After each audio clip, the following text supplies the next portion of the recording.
അല്ലാഹുവിന്റെ റസൂൽ സല്ലല്ലാഹു അലൈഹി വസല്ലമ തങ്ങൾ ഇവിടുന്ന് പറയുകയാണ്, രണ്ട് കുടുംബങ്ങളെ ഓർക്കാതെ നിങ്ങളുടെ നമസ്കാരം പൂർത്തിയാക്കാൻ കഴിയില്ല. എന്റെ പ്രിയമുള്ളവരെ, രണ്ട് കുടുംബമേതാണ്. ഒന്നാമത്തെ കുടുംബമേതെന്നറിയുമോ?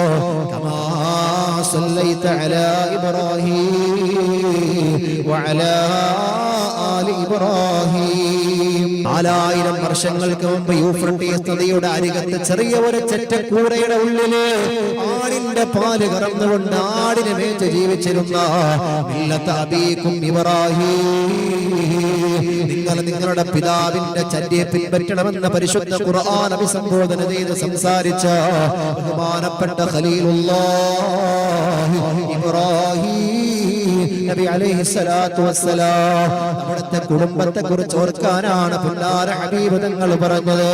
അവിടുത്തെ കുടുംബത്തെ നിങ്ങൾ മറക്കല്ലേ, അവിടുത്തെ കുടുംബത്തെ നിങ്ങൾ മറന്നു പോകല്ലേ, ഇബ്രാഹീം നബിയുടെ കുടുംബത്തെ നിങ്ങൾ മറക്കല്ലേ. 4000 വർഷം കഴിഞ്ഞിട്ടും ഇതുവരെ മറന്നിട്ടില്ല. കിഴക്കൻ ചക്രവാളത്തിൽ ഉദിക്കുന്ന സൂര്യന്റെ അർദ്ധകിരണമുണ്ടല്ലോ, പടിഞ്ഞാറൻ ചക്രവാള സീമയിൽ ഉദയം കൊള്ളുന്നതുവരെ ആ പേരിങ്ങനെ പറഞ്ഞുകൊണ്ടേയിരിക്കും. ആ പേരനുസ്മരിക്കാതെ ഒരൊറ്റ മനുഷ്യനും നിസ്കാരം പൂർത്തിയാക്കാൻ കഴിയില്ലല്ലോ.